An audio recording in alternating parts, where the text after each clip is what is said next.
Results మనకు తర్వాత వచ్చింది కూడా, మన మీద మంది దాడులు జరిగింది, పార్లమెంట్ అటాక్ అయింది, ముంబై బాంబ్ బ్లాస్ట్లు అయ్యాయి. Yes, correct. కానీ ఆ పొజిషన్లో మీరుంటే మీరేం చేస్తారు? ఈవెన్ తర్వాత జస్వంత్ సింగ్ గారి మీద చాలా ఆరోపణలు చేశారు, చిదంబరం అందరూ. కానీ మళ్ళీ చిదంబరం గారే అన్నారు, if I was in that place I would have done the same thing. Basically ఏంటి, వీళ్ళ డాటర్ మన ముఫ్తీ మొహమ్మద్ సయీద్ వాళ్ళ కూతుర్ని కిడ్నాప్ చేసి తీసుకెళ్లారు. నాట్ మహబూబా ముఫ్తీ, వాళ్ళ ఇంకో సిస్టర్ని. అట్లాంటి కొంతమంది కిడ్నాప్ చేసి వాళ్ళు రిలీజ్ చేయాలని చెప్పి టెర్రరిస్ట్ని రిలీజ్ చేశాం. ఓవరాల్గా it was a foreign policy failure. ఇప్పుడు కూడా చాలామంది ఇంక్లూడింగ్ రాహుల్ గాంధీ కానీ వాళ్ళ పార్టీ వాళ్ళు అంటారు, ఇదే అజిత్ దోవల్ ఈ టెర్రరిస్ట్ని తీసుకెళ్లారు రిలీజ్ చేయడానికి. కానీ ఆ టైంలో ఫస్ట్ వాళ్ళు అడిగింది 300 మందిని. దాన్ని అజిత్ దోవల్ గారు నెగోషియేట్ చేసి 30కి తీసుకొచ్చారు. తర్వాత ఇక్కడ ఢిల్లీ నుంచి వచ్చిన మెసేజ్ అంటే 30 కూడా మనం ఇడవలేము, we will make it 3 and finally 3 మందిని రిలీజ్ చేశారు. అదొక స్కిల్ ఉందండి, మనం మెచ్చుకోవాలి. కానీ అజిత్ దోవల్కి అన్నిటికంటే పెద్ద ఒక రివెంజ్ అనేది అదే ఉండిపోయింది. దానికోసం ఆ వర్డ్ కూడా చూడండి, దురంధర్లో రివెంజ్. ఎందుకంటే ఇది చేసిన వాళ్ళని నేను చూసుకుంటాను ఒకరోజు, ఇవాళ కాకపోతే రేపు వేసుకుంటాను వీళ్ళని. వాళ్ళని ఉన్నారు, ఆ హైజాక్ చేసిన వాళ్ళని అందరు ఇప్పుడు ఎవరు లేరు. This is typical Israeli strategy. Israel మీద ఎవరైనా దాడి చేస్తే, లేకుంటే ఇజ్రాయలీ సిటిజన్స్ని ఎవరైనా చంపితే, వాళ్ళ దాంట్లో మ్యూనిక్ ఒలింపిక్స్లో 11 మంది అథ్లీట్స్ని చంపారు చూడండి. ఆ మ్యూనిక్ ఒలింపిక్స్ చంపిన అథ్లీట్స్లో I think they was 8 terrorist, if I'm not mistaken, 8 or 9. 9 మందిని కూడా ఇజ్రాయెల్ చంపారు. The last fellow was killed about 15 years after the incident. 1972లో జరిగింది. దీని తర్వాత 15 years తర్వాత లాస్ట్ ఒకడు బ్రెజిలియన్ రెయిన్ ఫారెస్ట్ లోపల దొరికింది, అక్కడ వెళ్ళి చంపారు వీళ్ళు ఇజ్రాయలీస్. సో మన దగ్గర కూడా అది ఉండాలి. సో ఎందుకంటే ఒక భయం అనేది దీనికన్నా ముందు లేకుండే, దట్ మనం పాకిస్తాన్లో ఉన్నాం, we are pretty safe, nothing will happen to us అనేది సినిమాలు చూపిస్తారు, అది కాదు. సో అజిత్ దోవల్ గారిది రోల్ ఏముందంటే చాలామందికి తెలిసి ఉండొచ్చు, బహుశా మన ప్రేక్షకులు కూడా. అజిత్ దోవల్ గారు 6 సంవత్సరాలు పాకిస్తాన్లో ఉన్నారు స్పై లాగా. సో చాలామంది అంటారు ఇదే దురంధర ఆ దురంధర అంటారు, పాసిబ్లీ. ఇన్ఫ్యాక్ట్ దీంట్లో ప్రేక్షకులకు నేను చెప్పాల్సింది ఏంటంటే, మీ సినిమా చూసిన తర్వాత టైటిల్స్ లాస్ట్లో డైరెక్టర్ పేరు వచ్చిన తర్వాత సీట్ నుంచి కొంతమంది లేస్తారు, లేవకుండా ఉండాలి, ఎందుకంటే సినిమా ఇంకా ఉంది. దాని తర్వాత యాక్చువల్ ఏం జరిగింది అనేది అక్కడి నుంచి తెలుస్తుంది అనమాట. సో అజిత్ దోవల్ గారు పాకిస్తాన్లో ఉన్నారు. అక్కడ ఆపరేషన్ బ్లూ స్టార్, పాకిస్తాన్లో ఏం చేశారో మనకు తెలియదు, కానీ చాలా మటుకు చేసి ఉంటారు అక్కడ. ఆపరేషన్ బ్లూ స్టార్ జరిగినప్పుడు జర్నల్ సింగ్ భింద్రన్వాలే అన్ని లోపల ఉన్నప్పుడు అజిత్ దోవల్ గారు ఒక రిక్షా పులర్గా యాక్ట్ చేశారు. 6 వారాలు ఈ రిక్షాలో సరుకులు తీసుకెళ్తుండే గోల్డెన్ టెంపుల్ లోపలికి, అకాల్ పక్కన వాళ్ళ గురుద్వారా పక్కన నుంచి. వీళ్ళందరినీ ఆయన ఈ ఒక రెగ్యులర్ మెంబర్ అయిపోయారు వాళ్ళ లోపల ఉన్న టెర్రరిస్ట్ వాళ్ళతో. వాళ్ళకి ఫుడ్ తీసుకెళ్ళడము, వాళ్ళకి రైస్, ఫైర్వుడ్ అన్నీ తీసుకెళ్తుండే. ఎవరికి తెలియదు ఈయన ఈ అజిత్ దోవల్ అని ఆ టైంలో. అఫ్కోర్స్ అంత పాపులర్ లేకుండా, అంత పెద్ద పేరు కాదు ఆ టైంలో. కానీ బయటకు వచ్చి జనరల్ కృష్ణ సుందర్జీ కానివ్వండి, మిగతా ఆర్మీ ఆఫీషియల్స్కి మొత్తం ఇన్ఫర్మేషన్ ఇచ్చిందంతా అజిత్ దోవలే దాంట్లో. అండ్ హైలీ రిస్కీ, పట్టుకుంటే వాళ్ళు అంతే finish, they would have killed him. ఇంకోటి చాలా ఇంపార్టెంట్ థింగ్, ఎందుకంటే దురంధర్లో ఇదంతా చూపారు, కానీ అజిత్ దోవల్ గారి రోల్ ఇంకోటి సిక్కింలో ఉండే.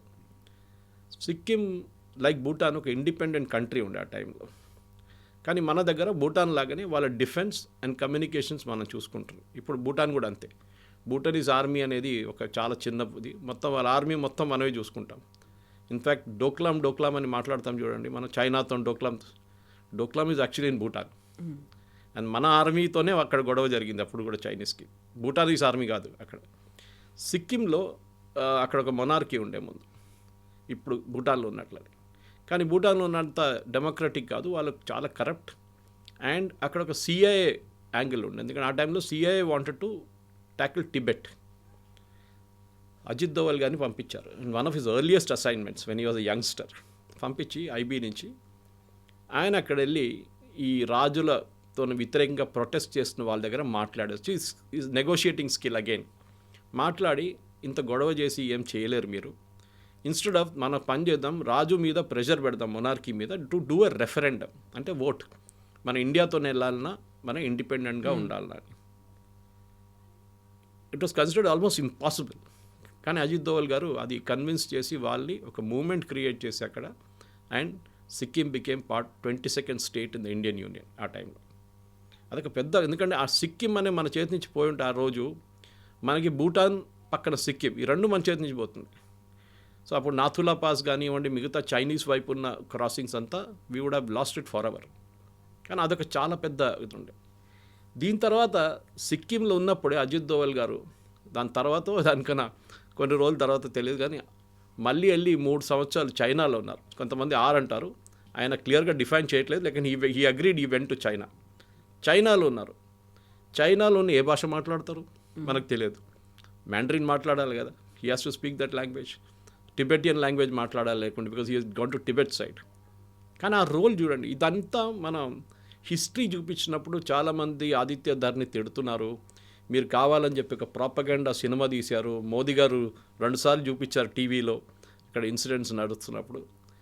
కరెక్ట్, సినిమాటిక్ లిబర్టీ అనేది అందరికీ ఉంటుంది. మనం చెప్తా fiction, yes every movie is a fiction. ఈ దీంట్లో కూడా ఫిక్షన్ ఉంది డెఫినెట్గా. కొంతమంది అంటారు అదేనా డిమానిటైజేషన్ కాదు అంటారు. Okay, agreed with you on that point. Modi గారి గురించి పాకిస్తాన్లో కామెంట్ కొడుతున్నది, చాయ్వాలా ప్రధానమంత్రి బన్ గయా తుమ్ క్యా కర్ రేతే అని చెప్పి పంజాబీలో లిబరల్ గాలీస్ ఉంటుంది అక్కడ కూడా. అది ప్రతి ఇన్సిడెంట్కి ఒక కనెక్షన్ ఉంటుంది.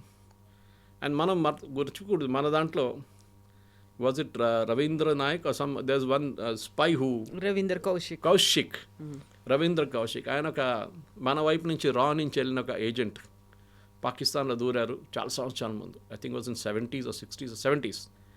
ఆయన పాకిస్తాన్లో వెళ్ళి అక్కడ కరాచీలో చదువుకొని యూనివర్సిటీలో డిగ్రీ తీసుకొని, of course had a Muslim name, married a girl from there. తర్వాత పాకిస్తాన్ ఆర్మీలో జాయిన్ అయ్యి he went up to the rank of major. కానీ భారతదేశానికి మన రాకి కంటిన్యూస్ ఇన్ఫర్మేషన్ వస్తుండే అక్కడి నుంచి. సో ఇట్లాంటి స్టోరీస్ చాలా ఉన్నాయి. మనం ఇట్ ఈస్ నాట్ ఫిక్షన్ కవిత గారు. కానీ దీంట్లో ప్రాబ్లం ఏంటంటే, ఒక ఆర్మీలో మీరు రెగ్యులర్ బ్యాటిల్ చేస్తే మీకేమైనా అయితే మీకు మెడల్ ఇస్తారు, ఇక్కడ అన్నోన్గా వెళ్ళిపోతారు, మీకు పెన్షన్ ఇస్తారు, మీకు గ్యాస్ ఏజెన్సీ ఇస్తారు. But if you are caught as a spy మిమ్మల్ని ఎవ్వరు అంగీకరించరు, ఇంక్లూడింగ్ ఎవరైతే అక్కడ డిప్లాయ్ చేశారో డినై చేస్తారు, మాకు తెలియదు అంటారు. నేను మొన్న మన మణిపూర్ వైపు నుంచి ఒక యుఎస్ నేషనల్ని మళ్ళీ ఇంకా 6 పట్టుకున్నారు. మణిపూర్, మిజోరాం ఆ సైడ్ నుంచి, మిజోరాం సైడ్ నుంచి యాక్చువల్లీ 6 యుక్రెయినియన్స్ పట్టుకున్నారు. ఆ రోజు నేను ఒక ట్వీట్ చేశాను. నేను కూడా ఫస్ట్ అనుకున్నాను ఏంటి ఇది ఒక యుఎస్ సిటిజన్, అది కూడా ఈజ్ కన్సిడర్డ్ సిఐఏ ఏజెంట్, వాడేంటి లిబియాలో వెళ్ళి గదాఫీతోని అక్కడ కూడా పోరాటం చేశాడు, వాన్ ఎందుకు వేసుకున్నారు యుఎస్ ఇండియన్ గవర్నమెంట్ అనుకున్నాను. కల్కట్టా ఎయిర్పోర్ట్లో పట్టుకొని 3 రోజుల తర్వాత అరెస్ట్ అయిందని అప్పుడు డిస్క్లోజ్ చేశారు. అంటే 3 రోజులు కస్టడీలో ఉన్నాడు.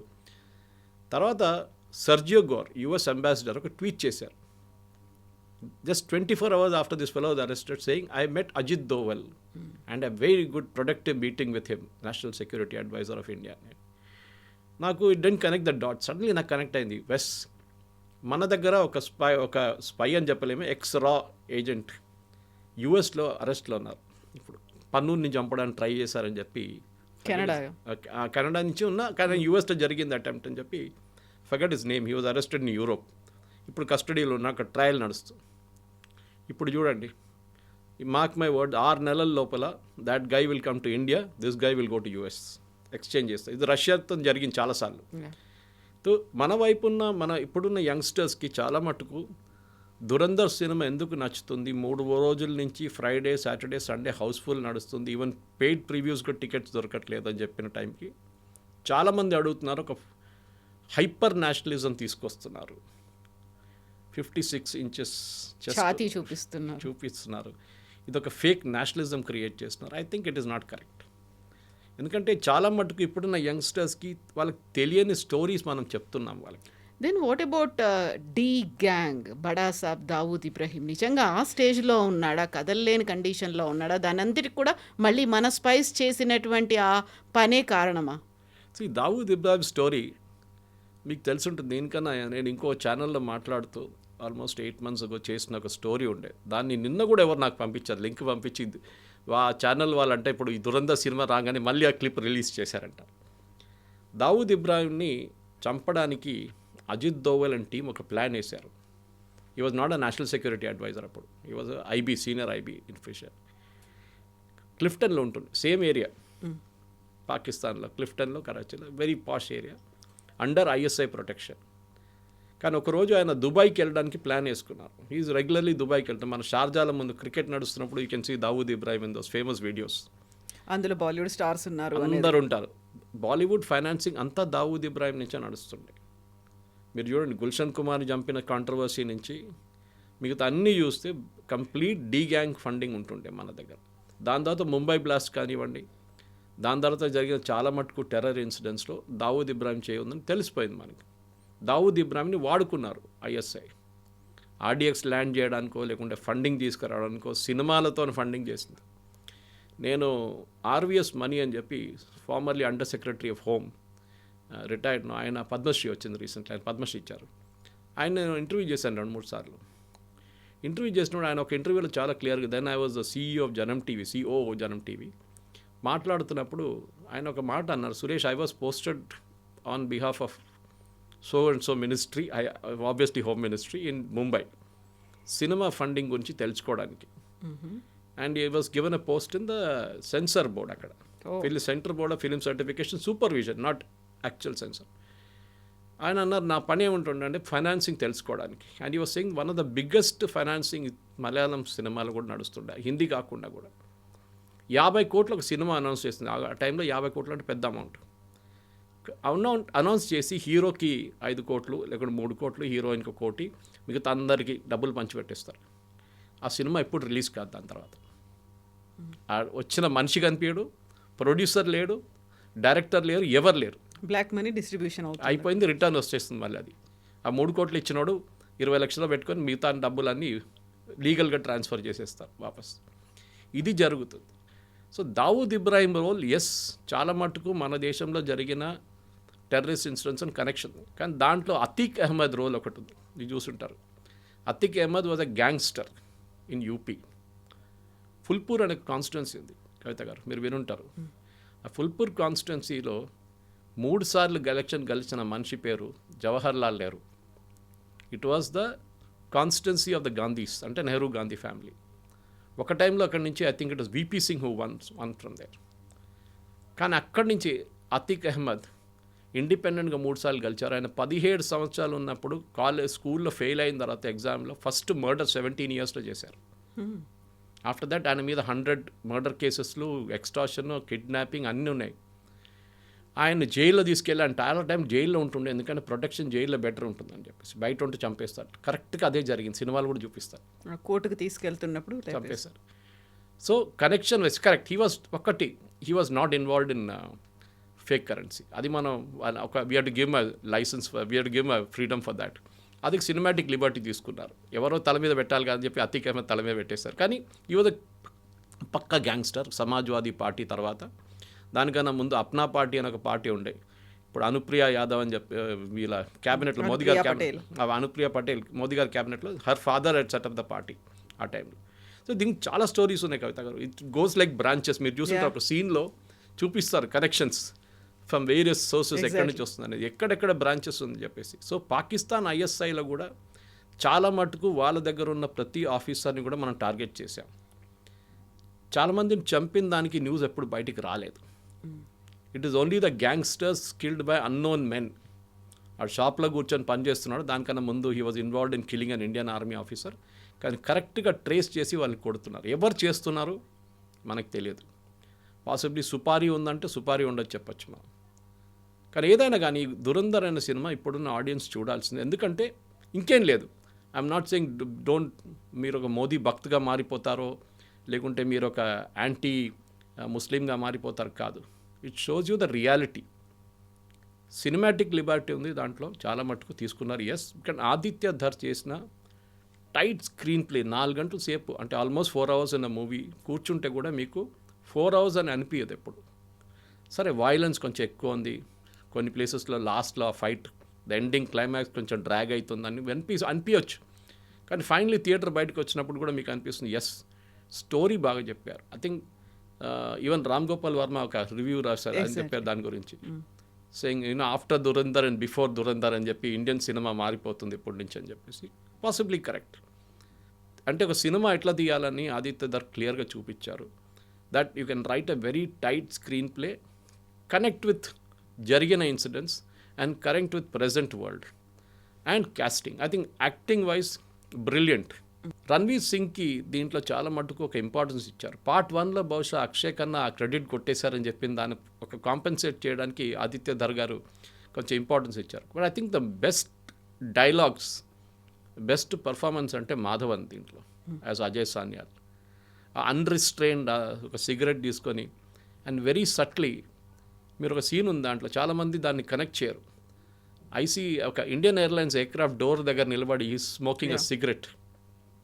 Okay, that shows a satisfaction that I got rid of the ghost of Kandahar IC-814. నేను అక్కడ ఆ చాప్టర్ నేను ముగించేశానని చెప్పి చూపించడానికి బహుశా ఆ సీన్ ఉందన్నమాట అక్కడ. కానీ బహుశా మన ప్రేక్షకులు కొంతమందికి తెలియకపోవచ్చు అది ఎందుకు, ఎస్పెషల్లీ ఈ జనరేషన్, ఇప్పుడున్న జనరేషన్. IC-814 ఎప్పుడో జరిగింది. కానీ ఐ థింక్ హిస్టరీని తీసుకొచ్చారు. పార్ట్ 3 ఉందా అంటే పాసిబ్లీ ఉండొచ్చు, బట్ అనౌన్స్మెంట్ లేదు. So we have to see. But I think నేను రామ్ గోపాల్ వర్మ గారు చెప్పినంత మట్టుకు బిఫోర్ ఆఫ్టర్ దురంధర్ అని చెప్పాను. కానీ ఒక సినిమాటిక్, ఇప్పుడు తెలుగు సినిమాలు కూడా తీసినప్పుడు ఒక బాహుబలి కానీ మీరు చెప్తారు, ఇప్పుడు Baahubali before and after, yes triple R చెప్పొచ్చు. సో అట్లానే I think it's a great cinematic experience. చాలా బాగా తీశారు అండ్ చాలా tightly control. Story has driven the movie. Usually ఎప్పుడు అది ఉండదు మన దాంట్లో. తెలుగు సినిమాల్లో హీరో 40 మందిని కొడితేనే హీరో అవుతాడు, డైరెక్ట్ శ్రీకాకుళం నుంచి స్విట్జర్లాండ్కి ఒక డాన్స్ వెళ్ళాల్సి వస్తుంది, ఇదంతా ఉంటుంది. కానీ స్టోరీ వైజ్ టిపికల్ స్టోరీ మీద I think he has driven this movie Aditya Dhar. దాంట్లో అబ్సల్యూట్లీ నో కాంప్రమైజెస్. 5కి ఎన్ని వేస్తున్నారు మీరు, ఎన్ని stars? I will give 4.5 definitely. Okay, and if you ask me, చాలామంది అడిగారు పార్ట్ 2 బాగుంటుందా, పార్ట్ బాగుందా అంటే ఐ ఫీల్ పార్ట్ 2లో ఒక క్లోజర్